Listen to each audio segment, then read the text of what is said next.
नमस्कार विद्यार्थी मित्रांनो, मी सुदर्शन देवघरे पुन्हा एकदा तुम्हा सर्वांचं स्वागत करतो एका नवीन व्हिडिओमध्ये.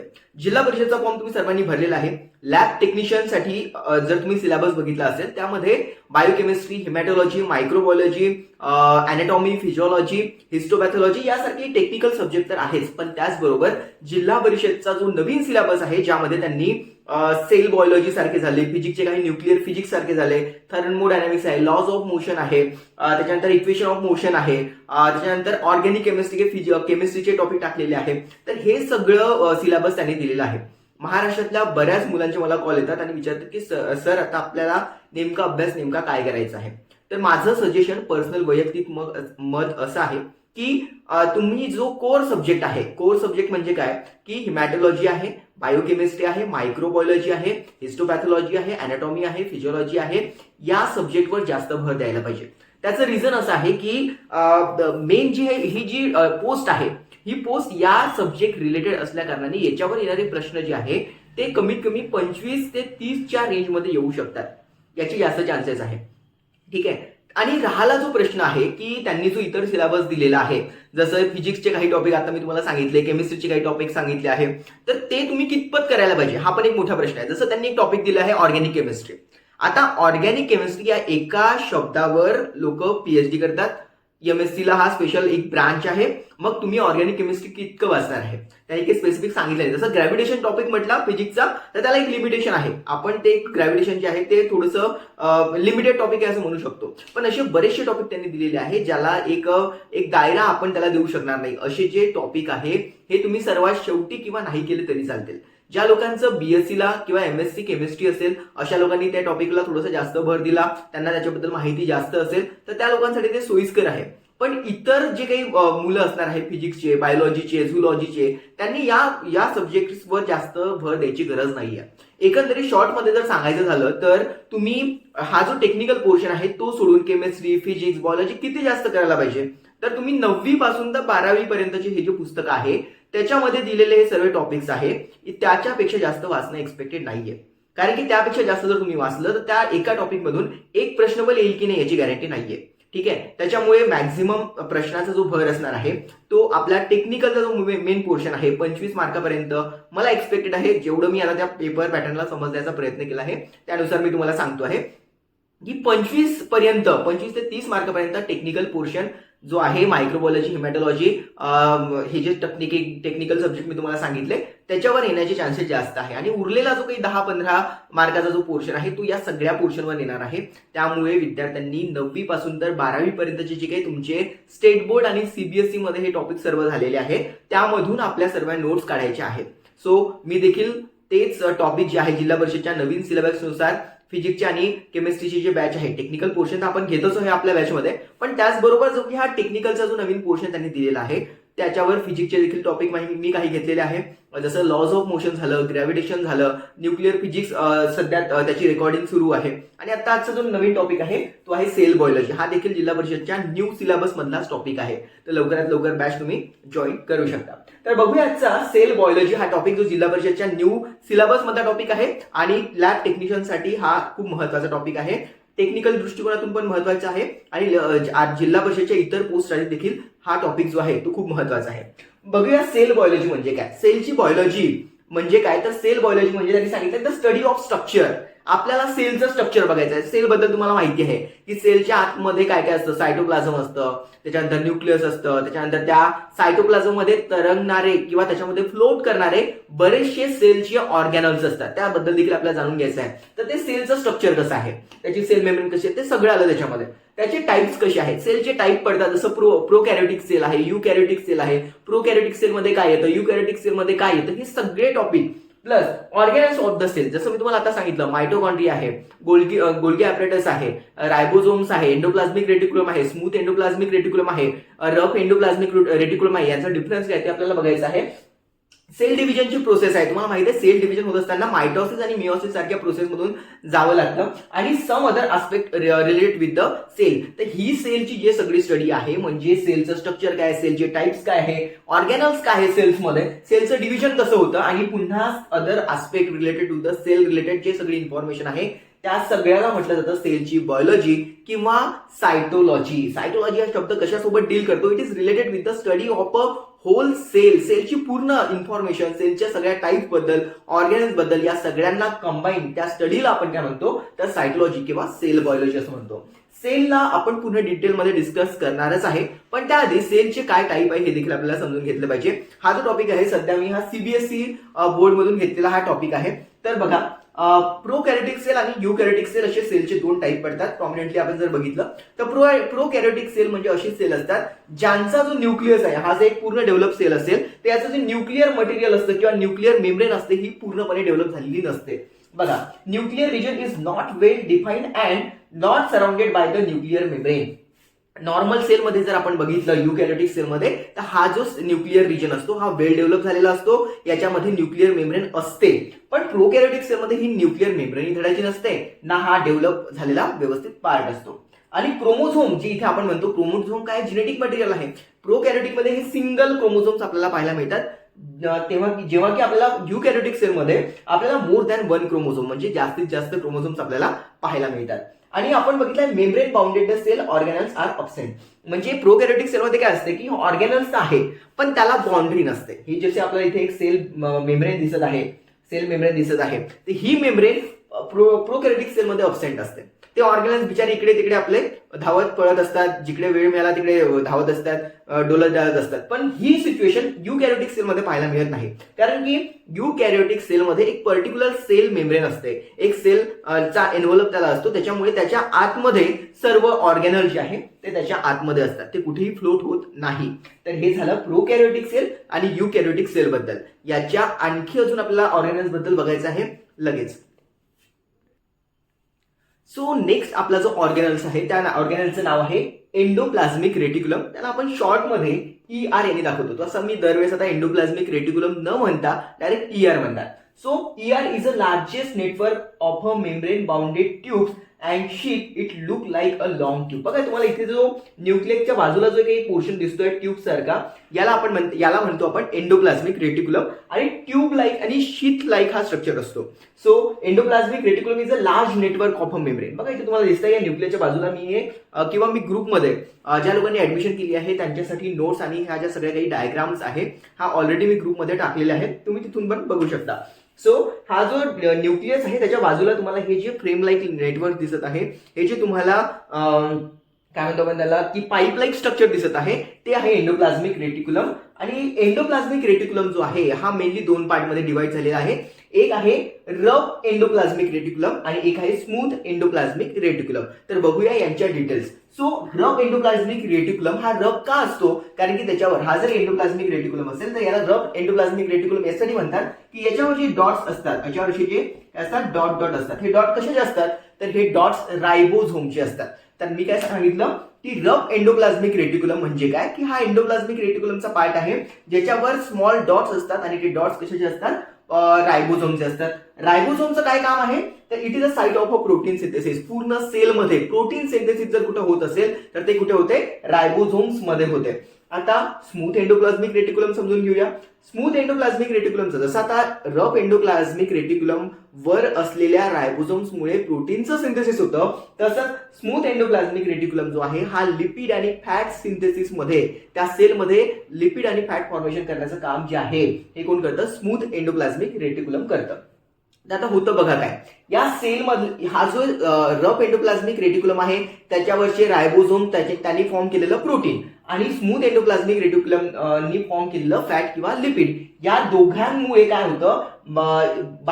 Building of a cell membrane. ही जी सेल मेम्ब्रेन असते याच्यासाठी हे दोघेही प्रोटीन पण आणि लिपिड पण या दोघांचंही खूप महत्वाचं कॉन्ट्रीब्युशन असतं. So building of a cell membrane, ह्या सेल मेम्ब्रेनच्या बिल्डिंग मध्ये, या सेल मेम्ब्रेनच्या फॉर्मेशन मध्ये या लिपिडचं आणि प्रोटीनचं दोघांचंही काम असल्या कारणाने त्या प्रोसेसला आपण म्हणतो biogenesis. Biogenesis is the formation आणि बायो म्हणजे लिव्हिंग गोष्ट.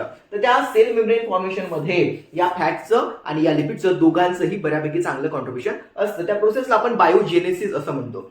बघा, आणि काही जो आहे प्रोटीन आणि काही फॅट याचा उपयोग हा एन्झाईम्स आणि हार्मोन बनवण्यासाठी देखील होतो. एन्झाईम्स म्हणजे काय असतं तुम्हाला माहिती आहे का? केमिस्ट्रीमध्ये कॅटलिस्ट असते आणि बायोलॉजीमध्ये एन्झाईम्स असतात. कॅटलिस्ट काय असतात? जे कॅटलिस्ट आणि जे एन्झाईम्स आहेत दोघांचंही काम एका कोणतीही रिॲक्शन फास्ट अप करणं आहे. फक्त कॅटलिस्ट म्हणजे असे जे रिॲक्शन फास्ट अप करतात आउटसाइड द बॉडी आणि एन्झाईम म्हणजे असे जे रिॲक्शन फास्ट अप करतात inside the body. Living organism मध्ये दोघेही रिॲक्शन मध्ये टेक पार्ट करत नाही, फक्त रिॲक्शनची स्पीड जी आहे ते अल्टर करतात. सो एन्झाईम फॉर्मेशन आणि हार्मोन फॉर्मेशन मध्ये हे प्रोटीन आणि हे फॅट हे दोघेही मदत करतात. मुळे ह्या दोघांचा प्रोटीन आणि फॅटचा एक उपयोग बायोजेनेसिस साठी पण आहे आणि एक उपयोग जो आहे हा एन्झाईम आणि हार्मोन फॉर्मेशन साठी देखील आहे. एंडोप्लाझ्मिक रेटिक्युलमचे अजून पण काही महत्वाचे युजेस आपण बघणार आहे. It serve as a channel for the transport of a material between the cytoplasm. म्हणजे सायटोप्लाझम मध्ये एखादी गोष्ट इकडून तिकडे न्यायची असेल तर हे ट्रान्सपोर्ट करण्यासाठी जे चॅनल प्रोव्हाइड करतं ते देखील एंडोप्लाझ्मिक रेटिक्युलम करतं. सो सायटोप्लाझम मध्ये एखादी गोष्ट फूड मटेरियल आहे, प्रोटीन्स आहे, फॅट्स आहे, हे इकडून तिकडे न्यायसाठी ट्रान्सपोर्ट करण्यासाठी एंडोप्लाझ्मिक रेटिक्युलम आहे. तर हे सायटोप्लाझम मध्ये पण आणि न्यूक्लियस मधून सायटोप्लाझम किंवा सायटोप्लाझम मधून न्यूक्लियस मध्ये नेण्यासाठी पण ज्या ट्रान्सपोर्ट चॅनलचा वापर केला जातो त्याला आपण एंडोप्लाझमिक रेटिक्युलम असं म्हणतो. आज मी पहिल्यांदाच बोललेलो होतो की लॉंग ट्यूब सारखे. तर ते ट्यूब जे आहे सायटोप्लाझम मध्ये पसरलेले असतात. तर सायटोप्लाझम मधलं एखाद्या साईडचं फूड दुसऱ्या साईडला नेणं किंवा सायटोप्लाझम मधून न्यूक्लियस मध्ये एखादं मटेरियल नेणं, न्यूक्लियस मधून सायटोप्लाझम मध्ये एखादं मटेरियल नेणं, हे सगळं काम जे आहे ते कोण करतं? Endoplasmic reticulum. So it provide a channel for the transport of the various material inside the cytoplasm and also from cytoplasm to the nucleus and nucleus from the cytoplasm. हा आपला नेक्स्ट पॉईंट होता. आणखी दोन महत्वाचे uses of a endoplasmic reticulum मी तुम्हाला सांगितलेले आहे की endoplasmic reticulum provide the surface for the biochemical activity. ज्या काही बायोकेमिकल ऍक्टिव्हिटी होतात, बायोकेमिकल ऍक्टिव्हिटी म्हणजे त्या सेलच्या आतमध्ये होणाऱ्या सर्व ऍक्टिव्हिटीजला जो सरफेस प्रोव्हाइड करायचं काम करतो तो कोण आहे? एंडोप्लाझमिक रेटिक्युलम आहे. अजून एक महत्वाची गोष्ट, smooth endoplasmic reticulum in the liver cell act as a detoxifying a many poisons and the drug. पण ते तुम्हाला की लिव्हर मध्ये पण सेल असतात. आता त्या लिव्हर मधले जे काही स्मूथ एंडोप्लाझमिक रेटिक्युलम असतात, लिव्हर आपली पूर्ण बॉडीच सेल पासून बनलेली आहे. सेल म्हणजे काय? स्ट्रक्चर आणि functional unit of a cell. तर लिव्हर मध्ये पण सेल आहे. तिथे त्या सेलमध्ये जो काही स्मूथ एंडोप्लाझमिक रेटिक्युलम आहे तो आपण जे काही औषधं घेतो, जे काही ड्रग्ज घेतो त्या सगळ्यांचं डिटॉक्सिफिकेशन करण्याचं काम कोण करणार आहे?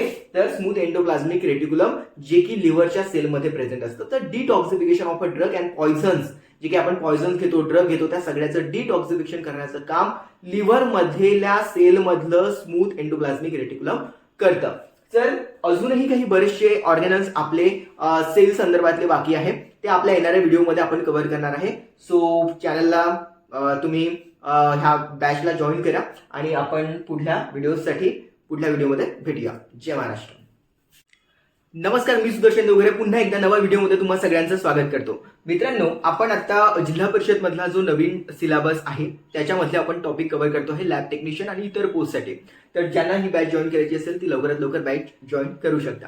मित्रांनो बघा, आता आपण सायटोलॉजी मधला म्हणजे सेल बायोलॉजी मधला जो नेक्स्ट टॉपिक बघत आहे, हा टॉपिक आपण सुरू केला होता. याच्या आधी आपण सेल म्हणजे काय, सायटोलॉजी म्हणजे काय, सेल बायोलॉजी म्हणजे काय, त्याच्यानंतर सेलची जे टाईप आहे प्रोकॅरियोटिक, युकॅरियोटिक, त्याच्याबद्दल बघितलं होतं.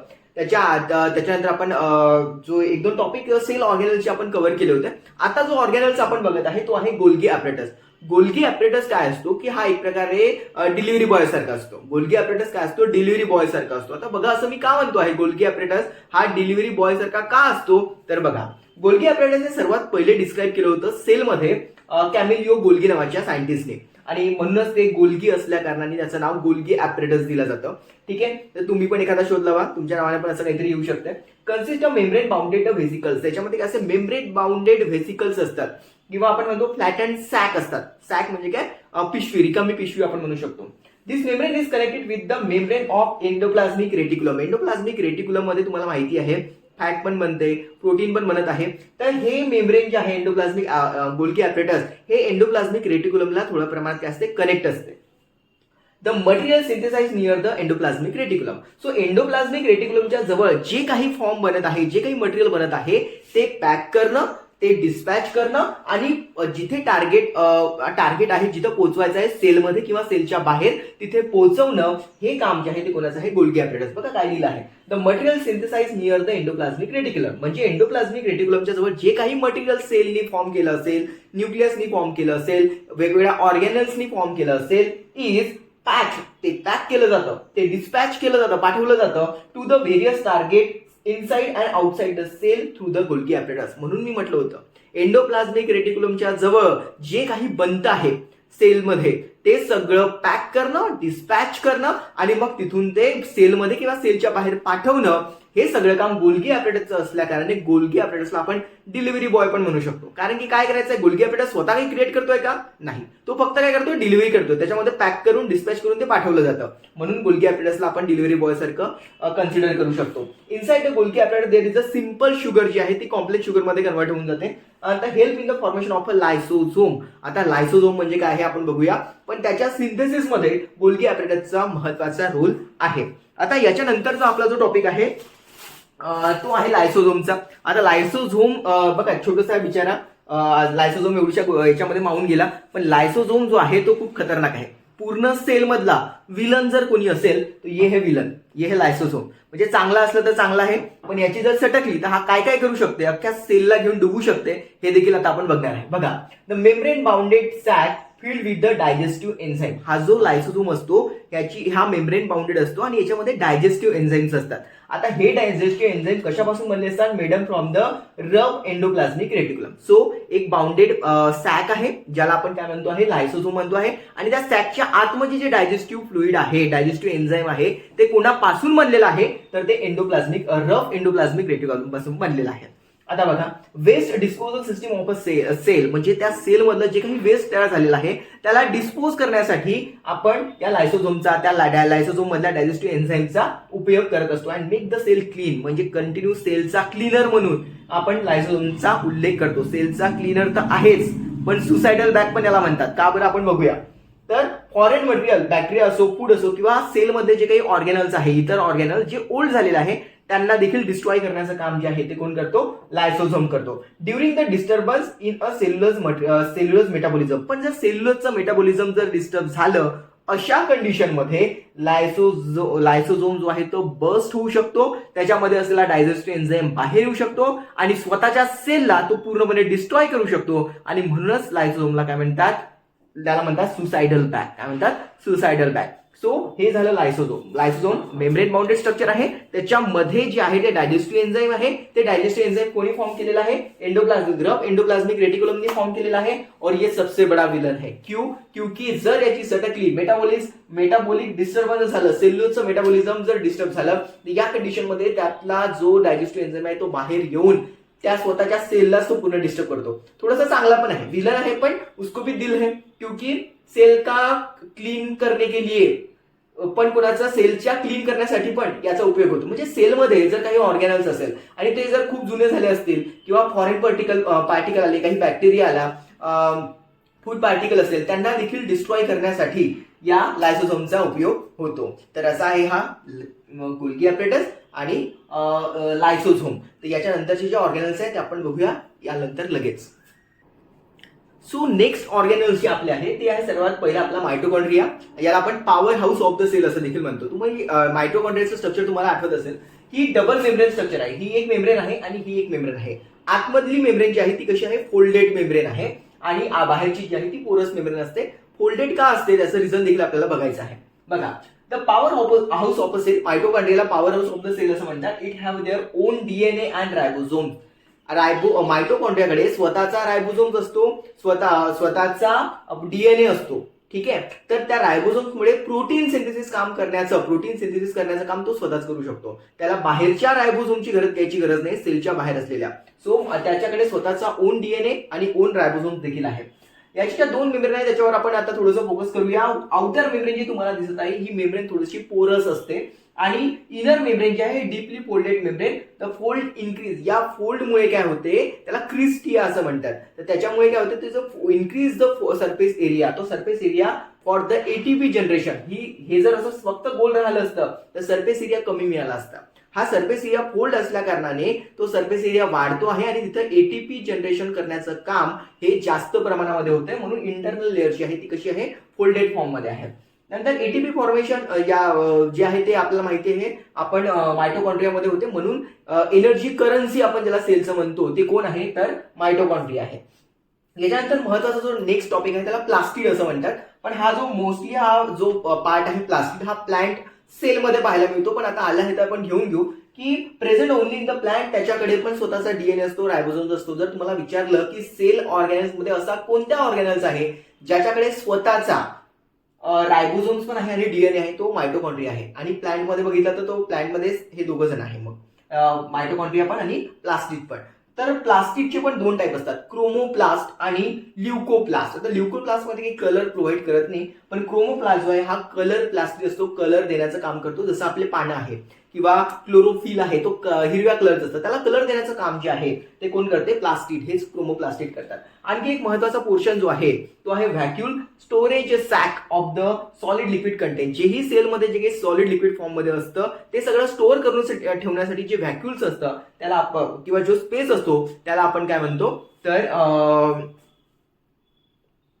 त्याला आपण म्हणतो सॉलिड लिक्विड कंटेंट. तर याच्यामध्ये दोन पार्ट मध्ये तो डिवाइड झालेला आहे. एक जो आहे इन प्लांट, हे जे व्हॅक्यूल्स असतात ते खूप मोठे असतात, आणि इन ॲनिमल हे जे व्हॅक्यूल्स असतात ते खूप छोटे असतात. प्लांटमध्ये जवळजवळ त्या सेलमध्ये 50 ते 90% देखील 50 ते 90% व्हॅक्यूलनी पोर्शन कव्हर केलेला असतो, आणि रिजिडिटी जी आहे ते प्लांटला ते प्रोव्हाइड करतात. अशा प्रकारे आपण बरेचसे ऑर्गॅनल्स कव्हर केलेले आहेत. आता याचे आणखी काही ऑर्गॅनल्स बाकी आहे. ऑर्गॅनल्स म्हटल्यापेक्षा जसं आपण न्यूक्लियस बद्दल बोलू शकतो. न्यूक्लियस काय आहे, न्यूक्लियस मध्ये काय असते, न्यूक्लियोलस काय असते, डीएनए काय असते, आरएनए काय असते, क्रोमोझोम्स काय असतात, जीन्स काय असतात, हे देखील हा सगळी एक पोर्शन आहे. न्यूक्लियस एक मेजर पोर्शन आहे. आणि त्याच्यानंतर जो आपण सर्वात बाहेरची लेअर बघली, सेल मेम्ब्रेन किंवा प्लाझ्मा मेम्ब्रेन आपण ज्याला म्हणतो, त्याच्यावर देखील आपल्याला बोलता येईल ते कशापासून बनलेले आहे, हे देखील टॉपिक आपले बाकी आहे. पण टॉपिक आणि हे सगळं बघता मी याच्या नोट्स तुम्हाला प्रोव्हाइड करून देईल, आणि हे जे टॉपिक आता आपण बघितले त्याच्या देखील नोट्स मी तुम्हाला ग्रुपवर प्रोव्हाइड करून देईल, सो दॅट आपला टाइम थोडासा कंझ्युम होऊन जाईल. आणि त्याचे नोट मी प्रोव्हाइड करणार, त्यात जर तुम्हाला काही नाही समजलं तर तुम्ही मला कॉन्टॅक्ट करू शकता. सो तोपर्यंत जय महाराष्ट्र, भेटूया आपल्या नेक्स्ट व्हिडिओमध्ये नव्या टॉपिक सोबत. धन्यवाद. नमस्कार विद्यार्थी मित्रांनो, मी सुदर्शन देवघरे पुन्हा एका नव्या व्हिडिओमध्ये तुम्हा सगळ्यांचं स्वागत करतो. मित्रांनो, आजचा जो आपला टॉपिक आहे हा सेल बायोलॉजीच्या एमसीक्यूज वर आहे. म्हणजे आपण सेल बायोलॉजीचा पार्ट 1 पार्ट 2 दोन्ही कंप्लीट केलेला आहे, पण सेल बायोलॉजीमध्ये काही एमसीक्यूज आपल्याला घ्यायचे आहेत. ते एमसीक्यू घ्यायच्या आधी काही सेल बायोलॉजीमधले महत्त्वाचे टॉपिक देखील आपल्याला घ्यायचे आहे. सो तुम्हाला माहिती आहे की सेलचं डिव्हिजन जे आहे ते दोन पद्धतीने होते. एक जो पद्धत आहे आपण त्याला मायटॉसिस म्हणतो, आणि एक जे आहे ते मिओसिस आहे. सो मायटॉसिस आणि मिओसिस म्हणजे काय, आणि मायटॉसिसचे जे टाईप आहेत त्याला देखील आपण शॉर्टमध्ये बघणार आहे. सो वळूया आपल्या आजच्या एमसीक्यू सेशनमध्ये, पण त्याच्या आधी काही इन्फॉर्मेटिव्ह माहिती मी तुमच्यासोबत घेऊन आलो आहे. बघा, मायटॉसिस आणि मिओसिस या दोन्ही सेल डिव्हिजनच्या पद्धत आहे. सो मायटॉसिस म्हणजे काय? Mitosis only occur in a somatic cell. Somatic cell म्हणजे काय? जे रिप्रोडक्टिव्ह सेल असतात त्यांना सोडून आपल्या बॉडीमध्ये जे सर्व सेल आहे त्याला आपण सोमॅटिक सेल असं म्हणू शकतो. सो मायटॉसिस कुठे होते? तर सोमॅटिक सेलमध्ये होते. आणि मिओसिस जे आहे हे कशामध्ये होते? रिप्रोडक्टिव्ह सेलमध्ये होते. सो तुम्हाला काय लक्षात ठेवायचं आहे? Mitosis occur in a somatic cell and the meiosis occur in a reproductive cell. Two daughter nuclear are produce from a single parent nucleus. तर याच्यामध्ये जे आहे, जे सेल डिवाइड होऊन किती प्रॉडक्ट बनणार आहे? तर 2 डॉटर न्यूक्लियर बनणार आहे फ्रॉम अ सिंगल. जेव्हा की मिओसिस मध्ये 4 डॉटर सेल बनणार आहे from a single nuclear. Parent nuclear पासून, एका पॅरेंट न्यूक्लियर पासून 4 न्यूक्लियस आपल्याला पाहायला मिळतात मिओसिस मध्ये, आणि मायटॉसिस मध्ये किती पाहायला मिळतात? 2 पाहायला मिळतात, आणि इथे पाहायला मिळतात 4. Number of chromosomes are not change in a daughter cell. So इथे जे नंबर ऑफ क्रोमोझोम असतात न्यूक्लियसच्या आतमध्ये, जे क्रोमोझोमची गोष्ट सुरू आहे ते इथे चेंज होत नाही, पण number of chromosome are reduce to half. जे नंबर आहे त्याला हॅप्लॉइड आपण म्हणू शकतो. तर इथे काय होतात? ते हाफ होतात. आता इथून पुढे जे आहे ते आपण काय बघणार आहे की मायटॉसिस जो आहे याच्या कोणकोणत्या फेज आहे, जसं तुम्ही प्रोफेज, मेटाफेज, टिलोफेज या फेजेस ऐकल्या असतील, त्याला आपण आता सध्या एक्सप्लेन करूया, आणि त्याच्यानंतर आपण एमसीक्यू जे आहे सेल बायोलॉजीचे आणि या टॉपिक्सवर त्याच्याकडे जाऊया. सो गाईज, आता आपण येऊन पोहोचलेलो आहे सेल बायोलॉजीच्या एमसीक्यूजवर. सो पहिला प्रश्न, मला इथल्या सगळ्या प्रश्नांची उत्तर तुम्हाला बिलकुल तोंडपाठ आहे, येतीलच, म्हणजे मी मार्क करायच्या आधी अशी अपेक्षा आहे. पण बघूया आता, ज्यांनी चांगला अभ्यास केला असेल त्यांना आठवेलच, आणि काही पहिले सोपे प्रश्न आपण घेतलेले आहेत. बघा, which of the following is known as the power house of the cell. एकदम 8वी 9वीतला प्रश्न आहे. बरं, 8वी 9वीतले प्रश्न कॉम्पिटेटिव्ह एक्झाममध्ये येतात का? बिलकुल येतात. तुम्हाला वाटत असेल की power house of the cell सारखा प्रश्न येऊ शकतो का? तुम्हाला सांगू, माझं सिलेक्शन ज्या पोस्टमध्ये आहे, lab scientific officer, hill department, Maharashtra government, या परीक्षेमध्ये RBS जो रेड ब्लड सेल आहे त्याची साईज विचारली होती 7 मायक्रॉन. 7.2 मायक्रॉन दिलं होतं आणि 7 मायक्रॉन पण ऑप्शन होता. तर 7.2 मायक्रॉन त्याचं परफेक्ट आन्सर आहे मॅक्झिमम बुकमध्ये.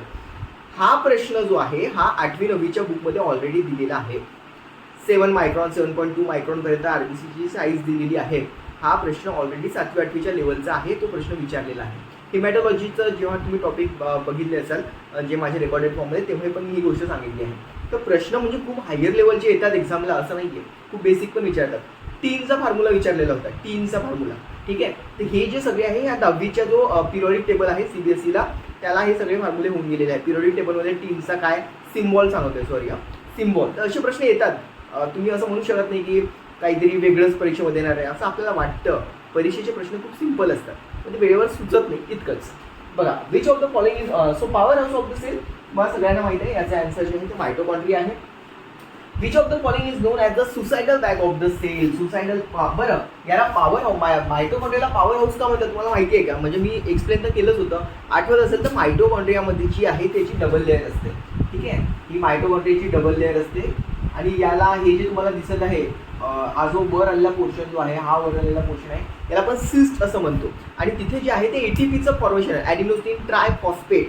याचं फॉर्मेशन होतं ATPचं. आणि ATP is a energy currency of the cell. ATP तुम्हाला जर प्रश्न विचारला what is the energy currency of the cell आणि तुम्हाला ऑप्शन दिलं ATP, ADP, NADH2, FADH2, तर हे सगळे याच्यापैकी 4 ऑप्शन दिले. त्याचं आन्सर जे आहे ते ATP आहे. ATP is the adenosine triphosphate आणि ADP जो आहे तो ॲडिनोसिन डायफॉस्फेट आहे. सो ATP जो आहे हा actually the energy currency of a cell आहे, ज्याचं फॉर्मेशन मायटोकॉन्ड्रियामध्ये होतं आणि म्हणून त्याला काय म्हणतात power house of the sale.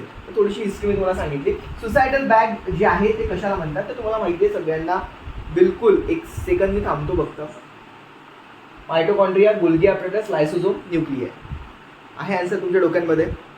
बिलकुल, त्याचा आन्सर जे आहे ते लायसोझोम आहे. लायसोझोम काय आहे? लायसोझोमच्या आतमध्ये डायजेस्टिव्ह एन्झाईम्स असतात. जर बाय चान्स त्या लायसोझोमचं रप्चर झालं, त्यामधलं डायजेस्टिव्ह एन्झाईम बाहेर आलं, ते अख्ख्या सुसायडल त्या अख्ख्या सेलला ते काय करून टाकतात, मारून टाकतं. म्हणून त्याला सुसायडल बॅग असं म्हणतात. सो डायजेस्टिव्ह एन्झाईम तुम्हाला माहिती असतं लायसोझोमच्या आतमध्ये असतात. नंतर बघा, lysosome are produce by which of the following cell organelles. म्हणजे जे लायसोझोम आहे हे कोणत्या ऑर्गॅनल, सेलच्या कोणत्या ऑर्गॅनल्स पासून बनतात. बघा मित्रांनो, हे प्रश्न मी ऑलरेडी हे माझ्या एक्सप्लेनेशनमध्ये सांगितलेलं आहे. Option number 1 mitochondria, endoplasmic reticulum, Golgi apparatus आणि DNA आहे. लक्षात येतंय, आठवतंय? ठीक आहे, डोक्याला थोडंसं जरी ताण तुम्हाला येत असेल याचा अर्थ तुम्ही व्हिडिओ व्यवस्थित बघितले नाही आहे, त्या नोट्स व्यवस्थित काढल्या नाही आहे आणि त्या व्यवस्थित वाचल्या नाही. हे माझ्या शिकवण्यात गेला आहे. सिम्पल प्रश्न आहे हा. प्रश्न चुकवण्याचे चान्सेस आहे, बिलकुल चुकू शकता, नाही आठवत. याचं करेक्ट आन्सर जे आहे ते गोल्गी कॉम्प्लेक्स किंवा गोल्गी ॲपरेटस आपण त्याला म्हणू शकतो. वारंवार वाचावं लागतं तेव्हा त्या गोष्टी एकदम अशा क्विकपणे आपल्याला आठवू शकतात. हा प्रश्न विचारला तर सेल ऑर्गॅनल्स कोण बनवते लायसोझोमला, तर गोल्गी ॲपरेटस. ठीक आहे, सो वाचल्यानंतर गोष्टी पटकन लक्षात येतात, पण तुम्ही त्याला वारंवार वाचावं लागेल, रिव्हिजन करावं लागेल. त्याच्या नोट्स ज्या मी काढून लिहून दिल्या होत्या माझ्या व्हाईट बोर्डवर. बरेच मुलं विचारतात सर तुमच्या नोट्स द्या. मी व्हाईट बोर्डवर शिकवतो आहे, ह्याच माझ्या नोट्स आहे. ठीक आहे, याच्यापेक्षा चांगल्या नोट्स कोणी देऊ शकणार नाही. So which of the following organelles is responsible for transporting, मॉडिफाईंग and packaging of a protein and lipid. खालीलपैकी कोण प्रोटीन आणि फॅटला पॅक करतं, म्हणजे ट्रान्सपोर्ट करतं, मॉडिफाय करतं, पॅक करतं आणि नंतर त्याचं ट्रान्सपोर्ट करतं, कोण आहे? तर एक्झाम्पल त्याचे 4 ऑप्शन मायटोकॉन्ड्रिया, ER म्हणजे एंडोप्लाझ्मिक रेटिक्युलम, गोल्गी ॲपरेटस आहे की DNA. डिलिव्हरी बॉय हा शब्द आठवतो काय तुम्हाला? मी कोणासाठी वापरला होता? ॲक्च्युली डिलिव्हरी बॉय असं कोणत्याच सायन्सच्या बुकमध्ये दिलेलं नाही आहे. मी का वापरलं होतं? कारण की मला माहिती होतं इथे आपण ह्या गोष्टी विसरू शकतो. सो डिलिव्हरी बॉय मी म्हटलं होतं गोल्गी ॲपरेटसला आणि किंवा गोल्गी कॉम्प्लेक्सला, तर हे आहे त्याचं करेक्ट आन्सर. बघा, डिलिव्हरी बॉय, गोल्गी कॉम्प्लेक्स एखाद्या डिलिव्हरी बॉय सारखा असतो असं मी बोललो होतो, तुम्हाला आठवत असेल का? कारण की तो काय करतो, तिथलं असलेलं प्रोटीन आणि फॅटला पॅक करतो आणि ट्रान्सपोर्ट करण्याचं काम करतो. तर तुम्ही व्यवस्थित लेक्चर पाहिलं असेल तर याचं प्रश्नाचा आन्सर तुम्हाला बिलकुल आलंच असेल.